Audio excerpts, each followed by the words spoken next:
Къщата музей Иван Вазов е родната къща на поета си възрожденецът Иван Вазов.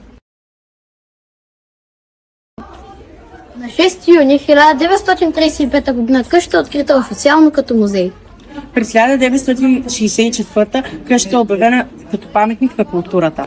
Наред с къщите в Бърковица и в София, тя е сред трите къщи музеи, свързани с живота на Вазов. Къщата музей е част от 7 национални обекта.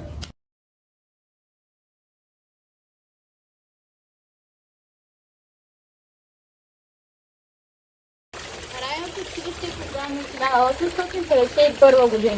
То е едно от първите девически училища в България.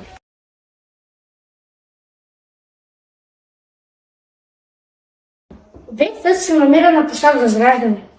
Едно от помещенията пресъздава класна стая от времето на Възраждането.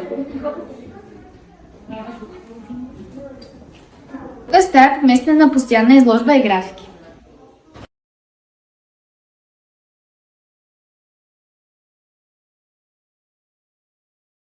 През освободителната война къщата, в която е живял Левски, е опожарена.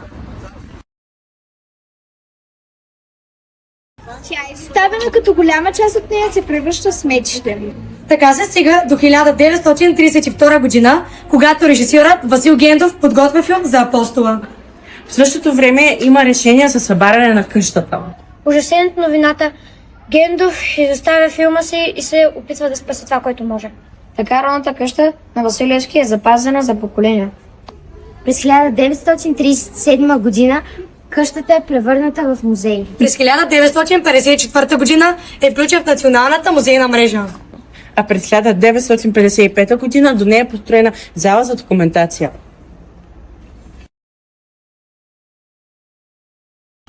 Добре дошли в етнографския комплекс Дамасцена.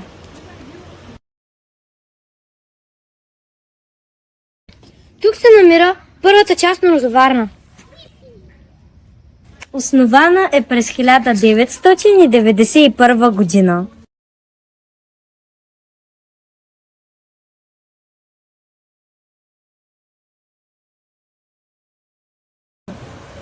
Розоварната може да наблюдавате на живо процеса на розоварене по време на розобера.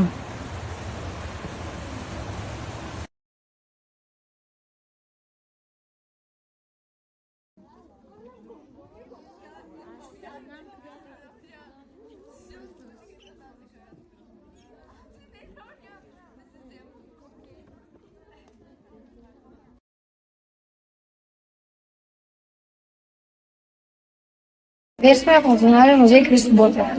Изграден е на място, където се намирала последната къща на Ботевото семейство.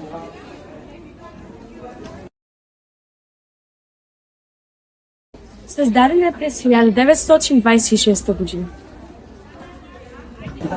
Тук се съхраняват и експонират лични вещи, документи и други материали. Свързани с живота и делото на Христо Ботев, семейството му и съратниците му.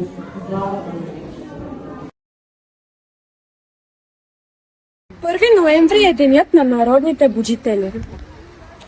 Празникът отбелязва делата на българските революционери, книжовници и просветители. Будителите не са само хора от миналото, а и тези, които пазят българския дух и до днес. Това през 1935 къщата На 6. на 6 юни. Наред с къщите. Районното училище е създадено в 1851 година.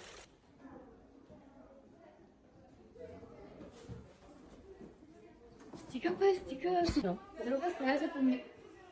Обектът се намира на площад Възраждане, заедно с една църква. Обектът се намира на площад Възраждане при една църква. Тя е изоставена. Като голям. Така се стига... В същото време Не, това не следно. Ужасен от новината, Гендов. Така родната къща за Васил Левски е запазена за поколения. Георги минават. Стой! Георги, стой там! Стой! Стой, снимаме! Георги! Може да